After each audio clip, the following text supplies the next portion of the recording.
right, awesome. So thank you everyone for joining. I know it takes you guys a couple minutes to hop on and see what's going on, but you are watching Coffee Side Chat.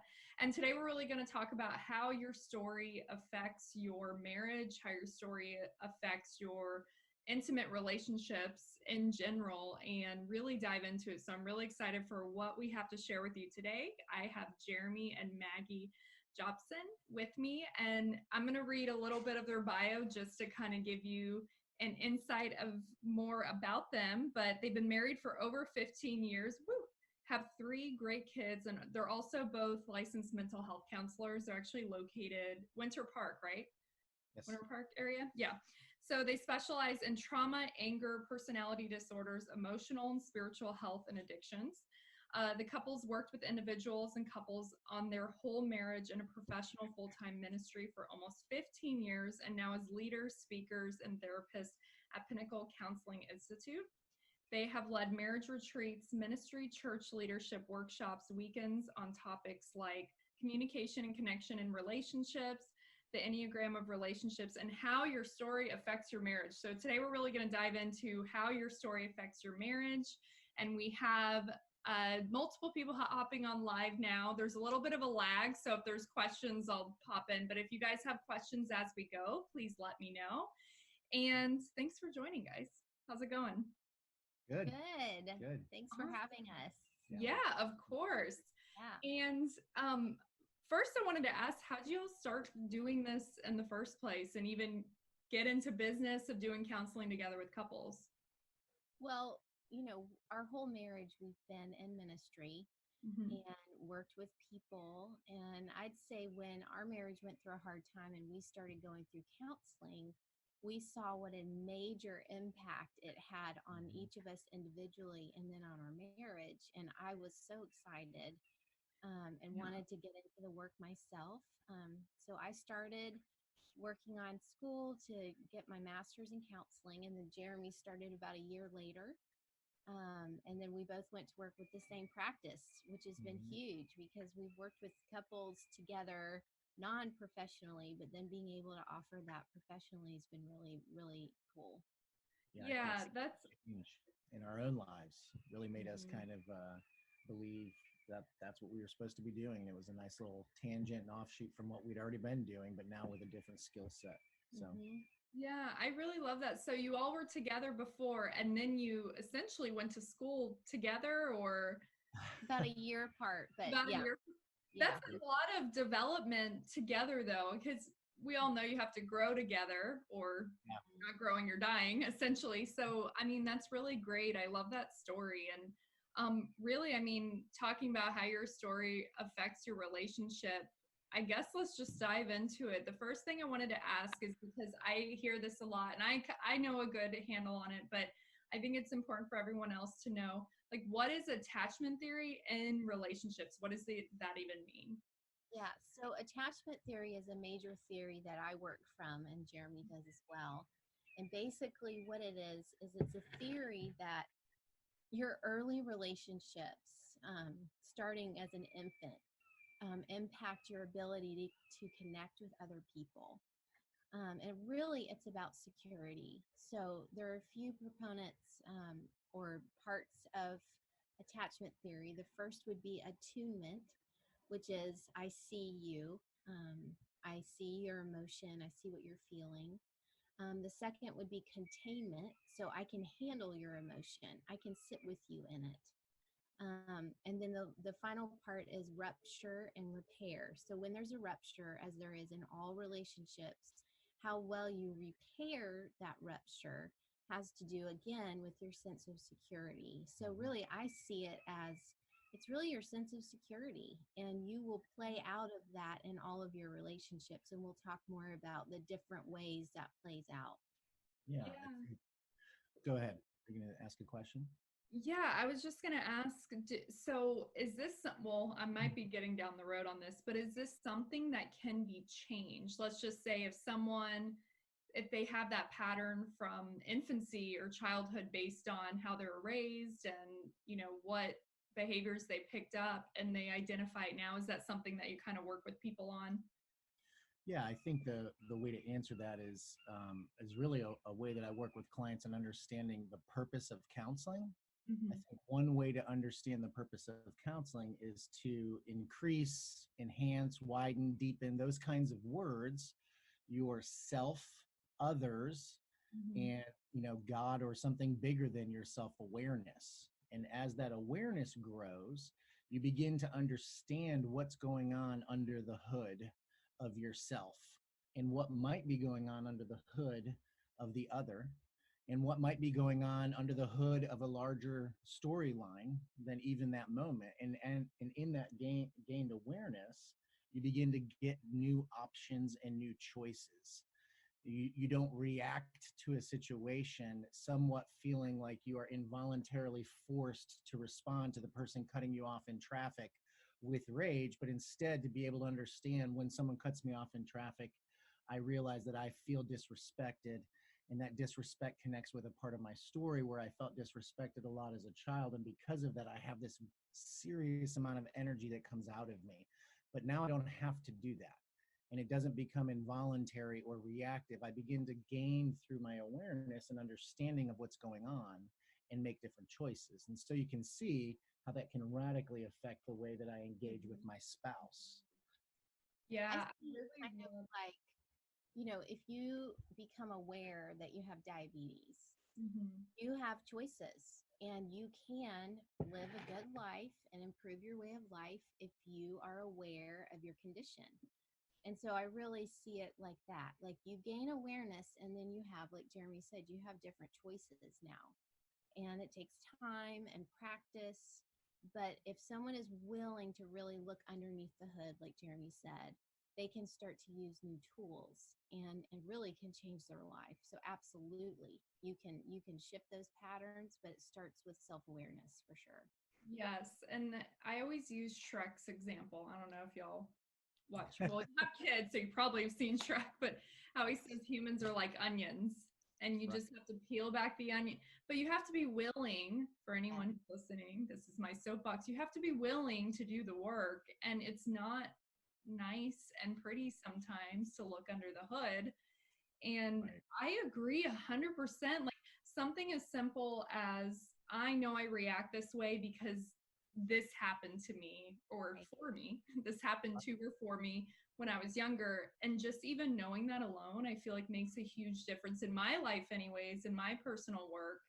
So I certainly can see how that'll help couples and relationships.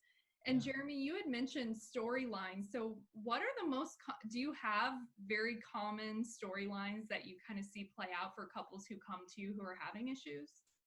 Yeah, I think if we want to tie it back to some of the simplistic framework of attachment theory, which is what's so helpful for Maggie and I working with individuals and couples. So there's one secure attachment. There are these four quadrants that were developed out of John Bowlby's work on attachment theory with infants and mothers and infants and caregivers. And so we apply those into an adult's life, and it helps you better understand how I tend to be in relationships. And Mm-hmm. so one of those quadrants is secure, and a way of thinking about secure is I am okay and you are okay. And then there are three insecure attachment styles. One of them is I am okay, but you are not okay. You're dangerous. I don't know what's going to happen with you. You're unpredictable. I can't control you. The other is you're okay, but I'm not okay. I'm dangerous. I'm bad. I'm unpredictable. And then the third quadrant is you are not okay and I am not okay. And so when you take time to understand your story and how that attachment style was set as a foundation for you in your family system, then you can begin to understand the ways in which I interact with the other, whether it's my spouse, a coworker, the person who just cut me off in traffic. You begin to understand the things that drive you. And so Maggie and I learned a lot in our own counseling, as she said in the beginning, about the attachment styles we had, and they were different. My propensity and attachment style, especially in my unhealth, and the unhealthier you get in a situation, the more this becomes exaggerated. My own personal one is I'm okay, but y'all are not okay. And Maggie's is that I'm okay, but she's not okay. And so you can see in a conflict the way that those two would spiral with each other. Mm-hmm. But if we don't know that's what's going on, it leaves you feeling confused and highly reactive. And so through thousands of hours of counseling ourselves, beginning to understand that and recognizing the ways in which I'm not okay. I have issues and woundedness and things, and she is more okay than she realizes as she gains more self-awareness, and it affects the way we communicate. Yeah, absolutely. So then stories like, a child whose needs weren't met emotionally. So you could have a family system where all of your basic needs are met. You have a roof over your head and food. And this is where I think people are like, oh, it wasn't that bad. Other people had it worse. That's a really common thing I hear. It is. And it's like, yeah, but it's your story. And so you have to be curious about your story. But someone whose needs really were not looked to or noticed, that person might become dismissive, and they might have to develop that outer shell, like Jeremy was talking about, like, I'm okay, because no one else is really caring for them. And then you might have a family system that's really disorganized, where sometimes your needs are met emotionally and sometimes they're not. And so there's like that confusion. Will my needs be met today? Will they, or will they not? What's mom going to be like today? And so there's this confusion and kind of this anxious attachment of, just watching and waiting. And then there's clearly abusive parents, which that would be the more disorganized attachment, where they really don't know what they're going to get, and it can be really extreme. And there can be neglect and physical abuse and all those things. And you can see how that would just make that I'm not okay and you're not okay. And so I have nowhere safe to land. So those are kind of some examples of different ways that might play out. Right. Yeah. So the first thing that comes to my mind from a woman, because I'm a woman, and this is what I see a lot play out, is trying to be the fixer. And I'm not comparing you to dogs, but I always say it's like you want to pick up the stray 3-legged dog and fix them and mold them. And so would that be I'm okay, but you're not okay? Would that be possibly? It also could be I'm not okay, you're not okay. So in order for me to feel okay, I have to fix you, and I need to make you need me, which would be an anxious attachment, because if you need me, then maybe you won't leave me. And so there's like this preoccupied with the other person, making sure they need you, which is why a lot of codependency comes in addictive relationships, where even though they want the person to get better, if they got better, would they leave me? Right. And so a lot of it has to do with abandonment too, just that fear that kind of prompts these behaviors. Yeah. Wow, that's so powerful, because it could play out in so many different scenarios. And absolutely. Well, there's a couple of big words. Maggie just said one of them. Abandonment's a big word. Yeah. Whenever I smell abandonment, even if it's not actually going on, I am perceiving it as potentially going on internally. Betrayal is another big word. Exposure is another big word, and control is another big word. Anytime a person perceives these 4 things, their insecure attachment style will get elevated and kind of exaggerated, and they might react differently than they would otherwise. And so helping people understand their story gives them the power to know, oh, I feel really exposed right now. And when I feel really exposed, I panic. And my way of handling panic is to try and power up and take over the situation. Someone else's way of handling the panic is to withdraw and disappear. Well, that's going to affect our ability when we're in a conversation as a couple, right? So it's almost like it's a filter through which they see and feel the world. Right. Yeah. Right? And so in order to change the filter, you have to become aware of what filter you're looking through. Right. And the real evolution in couples counseling, from my experience and from those that I've learned from, comes not only when I gain that self-awareness, when I begin to learn more about how I operate in the world, but it's also when I begin to shift towards the other's awareness, when I begin to consider what it's like to be the other right now more than I tend to demand they consider what it's like to be me.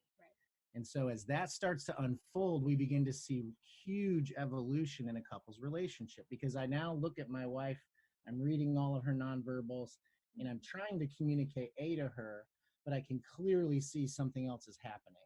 And as I consider that, I think, oh, I wonder if when I said that, she really felt this, because I know her story. And it makes sense that if she felt that, she's reacting like this. And so now I have new choices about how to continue the engagement. Wow, this is so, and someone just put in the chat box, this is a wonderfully powerful overview. It is, like, all the examples that you all are providing is so powerful. And no, I don't want to say no one, people who go to therapy do this, but it's never really talked about enough. Yeah. Oh my gosh. I mean, like, we have a silly example that we share a lot, but this one time we were working in the kitchen together, and Jeremy put the potatoes in, and I said, hey, you should turn it up to 400 or whatever. And he reacted so strongly to that. And I was taken aback and thought, what in the world? I mean, he was upset and felt like I was criticizing him. And so later that night, and here is a big word for a happy marriage, is curiosity. We were sitting on the back porch being curious about this little thing that happened and where that energy had come from. And because I know his story, I said, well, I wonder if it has anything to do with how you were raised with a stepdad that really would not let you help, and kind of called you an idiot if you didn't know what you were doing. And so in Jeremy's filter, he's seeing what I said through the filter of I'm an idiot. And she's saying I'm an idiot because I'm not putting the potatoes on whatever. Right. Yeah. So that's a little example, but it drew us closer together instead of being a wedge, because we were able to sit down and be curious about where it came from. And so I think that is just a tangible example of how this kind of work can draw you together instead of a silly thing, drawing setting a wedge between you, which we know happens. Right. And guys, anyone listening, I know that the potato example seems small, but it's not. Once you build up all these things together, and it stacks and it stacks and it stacks, and that's when you start having a lot of friction. And it's just, awareness is so important. I always say awareness is the first step. It is. Absolutely. You have to know who you are. You just do. Yeah. And so what would you say to people, and I'm going to provide your information anyways, if they're listening, they're like, wow, we really need this. But what are just some things that they can start with, something small, if there is some friction in the relationship going on? Well, you kind of hit on it. But I really believe that any good relationship starts with self-awareness. You have to start from that place. And the big word again is be curious. As you slow down, you'll be amazed. I mean, how quickly, and this has taken time for me, but you will feel the shift in yourself. You'll feel yourself get defensive. You'll feel anger rise. And if you can slow that down and begin to ask yourself, what is going on inside of me? You can really, really make huge headway. And then the other person doesn't get defensive, and you can actually have a good conversation. Sure. So I really do, and the little thing you can do is, start talking. You start processing out loud your responses to things and your feelings. And if that's with a counselor or a trusted friend or your spouse, if you feel safe enough, start talking and explore. Yeah, I think the way I'll explain it to clients is, taking the time and the kindness to understand who you were, what happened to you along the way, and how you got here. And then wondering about who you want to become in light of all of that, right? And that awareness, that curiosity, but done with kindness. If I don't know how to do that, well, then it's finding a trusted guide along the way for that journey. And that's where a good friend or a counselor becomes important. Someone who can say, when we look at the map of your life, oh, I wonder if this meant that to you. and they can help you kind of understand the topography of the map of your life to better give you the empowerment in the present. Yeah. I think that's a huge thing, and it radically changed our lives and is what thrust us into this profession, to be able to offer it to others. Well, Yeah. and just to interject, Jeremy used the word kindness. And so I would add, if you go on this journey, you have to have self-compassion. And knowing your story will promote that, because when you think of a child who is not being attuned to, and their emotion is not being contained, and there is no repair, you naturally would feel some empathy and compassion for that child. And you have to foster that in yourself, because then that leads to compassion for your spouse or your trusted other. Yeah, I love that. And you both told me on the phone when we talked before this, the way that you work with couples. Are you able to go over that a little bit, just so everyone can get a better understanding? Yeah. Well, Jeremy is really the expert in couples counseling, and I work a lot with women. So a lot of what we'll do is when it becomes aware to us, when we become aware of the fact that they have not done a lot of personal work or individual work, we'll suggest, hey, you should split up and do individual counseling and then come back for couples counseling, Right. or a mixture of the two, right?